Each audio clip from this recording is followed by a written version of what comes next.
One nation one election, যখন একটা দেশ, তখন এখানে একটাই মাত্র নির্বাচন হবে, লোকসভা বিধানসভা নির্বাচন একসঙ্গে হবে, এটা হচ্ছে আসল বক্তব্য।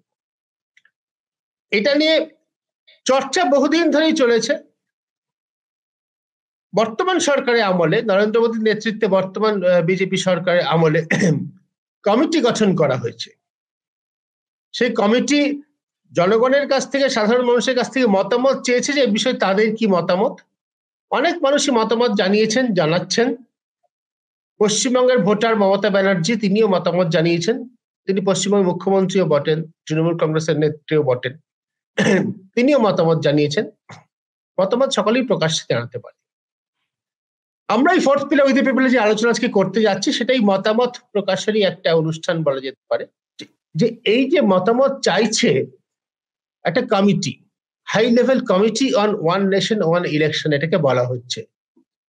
প্রেস ইনফরমেশন ব্যুরো তাদের একটা বিবৃতিতে অক্টোবর মাসে জানিয়েছিল এই কমিটির মিটিং হয়েছে এবং তারা কি কাজকর্ম করছে, তার পরিপ্রেক্ষিতে এই আলোচনাটা আজকে আমরা করতে যাচ্ছি। এই কমিটির মাথায় কে রয়েছেন? মাথায় রয়েছেন প্রাক্তন রাষ্ট্রপতি রামনাথ কোবিন্দ।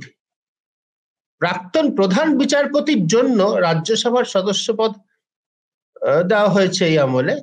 প্রাক্তন রাষ্ট্রপতিকে কোনো কমিটিতে নিযুক্ত করা হয়েছে, এটা স্বাধীন ভারতের, সংবিধান সম্মত ভারতের ইতিহাসেই প্রথম হলো। এই কমিটিতে আর কারা কারা রয়েছেন? রয়েছেন দুজন মন্ত্রী, অমিত শাহ এবং অর্জুন মেঘওয়াল, আইনমন্ত্রী এবং স্বরাষ্ট্রমন্ত্রী। রয়েছেন Ghulam Nabi Azad, former leader of the opposition, যার রাজ্যসভা থেকে বিদায়ের সময় নরেন্দ্র মোদী চোখের জল ফেলেছিলেন।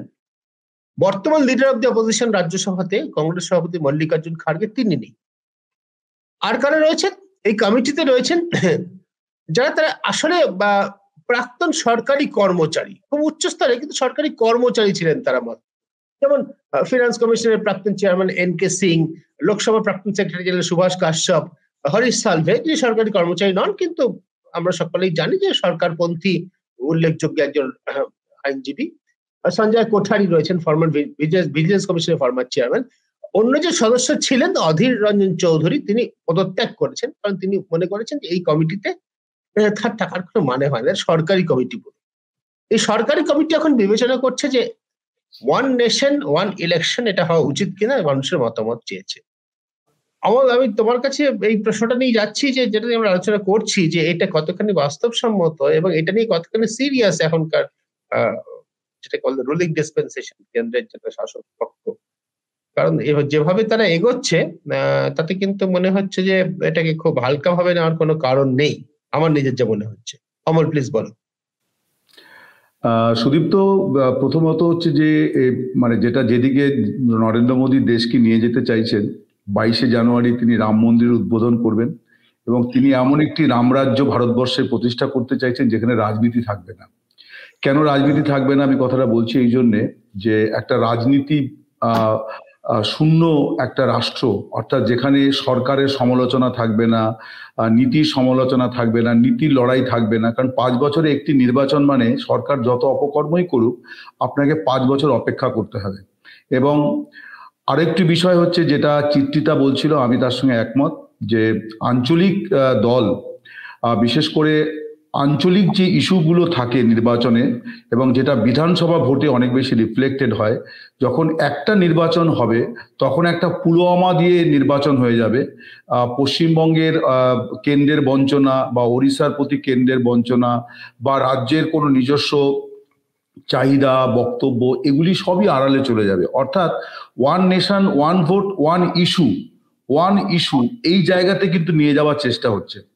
এখন নরেন্দ্র মোদী কেন এই বিষয়টি ধরেছেন, এটা করা এত সহজ কাজ কিন্তু নয়, কিন্তু তাহলে এত বাজনা কেন বাজানো হচ্ছে? বাজনাটা বাজানো হচ্ছে এই জন্যে যে আমাদের দেশে একটা রাজনীতির বিরোধী একটা মনোভাব কিন্তু আছে, যে রাজনীতি হচ্ছে যত নষ্টের গোড়া।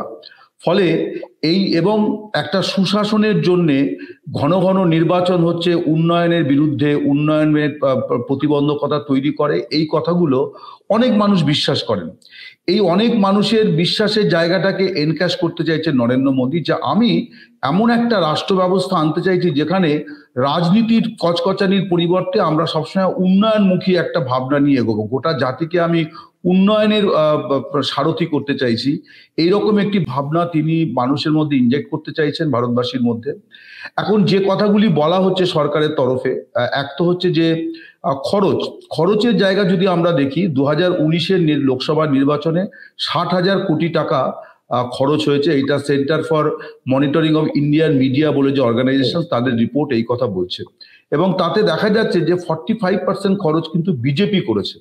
ফলে ভারতবর্ষে যদি নির্বাচনী সংস্কার করতে হয়, তাহলে প্রথম যে কাজটি করা দরকার সেটা হচ্ছে প্রার্থীদের খরচের উপরে একটা ঊর্ধ্বসীমা আছে, কিন্তু দলের খরচের উপর কিন্তু ঊর্ধ্বসীমা নেই।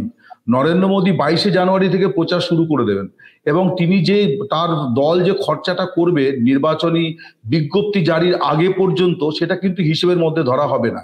ফলে ভারতবর্ষে এইটা সবার আগে করা দরকার।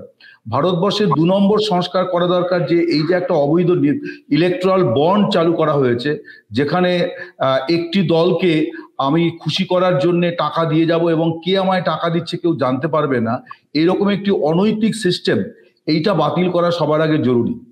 খরচের যে কথাটি বলা হচ্ছে, আমি এই বিষয়ে বলতে চাই যে ওপি রাওয়াত 2015 সালে, তখন তিনি অল্প দিনের জন্য ভারতের মুখ্য নির্বাচন কমিশনার ছিলেন। সেই সময় নির্বাচন কমিশন এই ওয়ান নেশন ওয়ান ভোট এই বিষয়টি নিয়ে একটা চর্চা তারা করেছিল।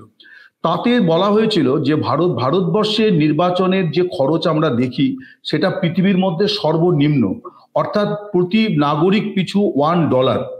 এখন আমি এটাকে বলছি না যে এই খরচটা বেশি নয় বা খুবই কম, এই কথা আমি বলছি না, কিন্তু যদি নির্বাচনী খরচের কথা বলা হয়, তাহলে নির্বাচন কমিশনের মুখ্য নির্বাচন কমিশনার তিনি সেই চেয়ারে থাকাকালীন এমন একটি রিপোর্ট তিনি দিয়েছিলেন যে ভারতবর্ষে মাথাপিছু খরচটি কম। এটা খুব স্বাভাবিক যে ভারতবর্ষে বিপুল ভোটার, মাথাপিছু খরচ কম।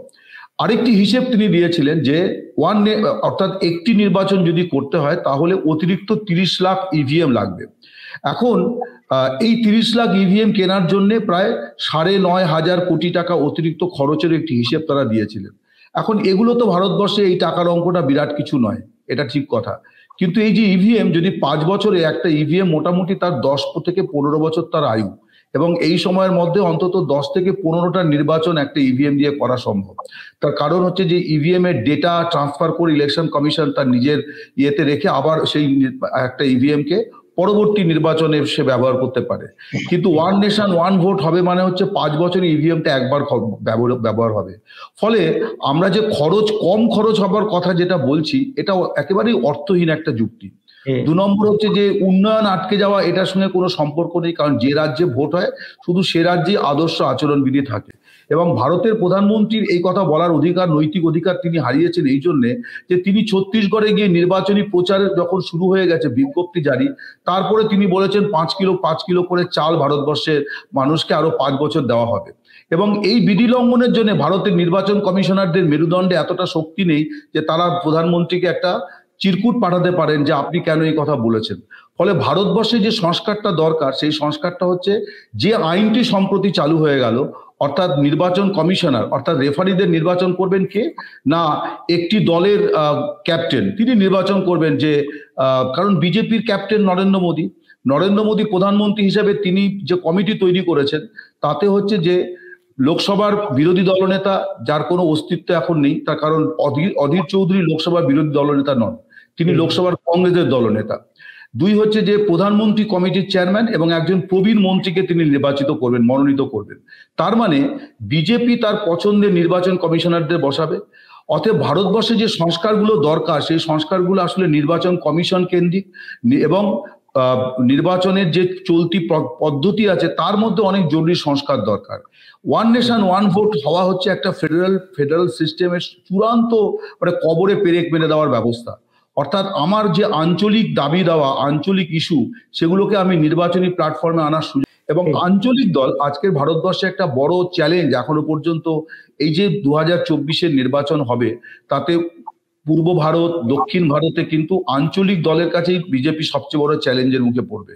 পশ্চিমবঙ্গে তৃণমূল কংগ্রেস, বিহারে জেডিইউ আরজেডি, ঝাড়খণ্ডে জেএমএম, আমরা পরপর জানি অন্ধ্রপ্রদেশে ওয়াইএসআর রেড্ডির কংগ্রেস, পরপর একেবারে তেলেঙ্গানাতে ইয়ে রয়েছে, এরকম পরপর আঞ্চলিক দলের মানে তাকে মুখোমুখি হতে হবে। ফলে তারা এইটা চেষ্টা করছে যে এমন একটা নির্বাচনী বিধি তৈরি করো যেখানে আঞ্চলিক দল কোনো হাফ নেওয়ার সুযোগ পাবে না, অর্থাৎ নিঃশ্বাস নেওয়ার সুযোগ পাবে না। কারণ 5 বছরে যদি একটি নির্বাচন হয় তাহলে তার ইস্যুগুলো সে কি কোথায় কোন প্ল্যাটফর্মে বলবে। এই যে ব্যবস্থাগুলো করা হচ্ছে এটা অত্যন্ত পরিকল্পিত এবং ভারতবর্ষে এটা একটা বিরাট অশান্তির দিকে টেনে নিয়ে যাবে। তার কারণ বিশেষ করে আমরা যদি সাউথ ইন্ডিয়ার রিয়াকশন গুলো দেখি, আরো একটি বড় পরিবর্তনের দিকে তারা এগোচ্ছে। নেক্সট যে ডিলিমিটেশন হবে সেটা হবে পপুলেশনের ভিত্তিতে। আমার যে পয়েন্টগুলো বললেন সেটা নিয়ে আলোচনাটাকে আমি আরেকটু খাতে এগিয়ে নিতে চাই। সেটা হচ্ছে যে এক দেশ এক ভোটের কথা যখনই বলা হয়, ওয়ান নেশন ওয়ান ইলেকশন, তখনই এই খরচ কত হবে, খরচ বাঁচানোর একটা কথা বলা হয়। 6,000 কোটি টাকা শুনলে মানুষের মনে হয় বাবা মাথা তো ঘুরে গেল, এত টাকা বেঁচে যাবে। একটা রাজ্য সরকারের বাজেট কত? একটা রাজ্য সরকার যখন একটা জনকল্যাণমুখী প্রকল্প নেয়, যেমন পশ্চিমবঙ্গে ধরা যাক কন্যাশ্রী ইত্যাদি জাতীয় প্রকল্প, নানা রাজ্য নানা সরকার নানা সময় নেয়, তার বাজেট কত? এগুলো কি আমরা কখনো বিচার করি? খরচ কমানোর জন্য আমি স্বাধীনতা বিসর্জন দেব, আমার নিজের রাজ্য সরকার নির্বাচনের স্বাধীনতা বিসর্জন দেব, এটা কি কোনো গ্রহণযোগ্য অবস্থান হতে পারে?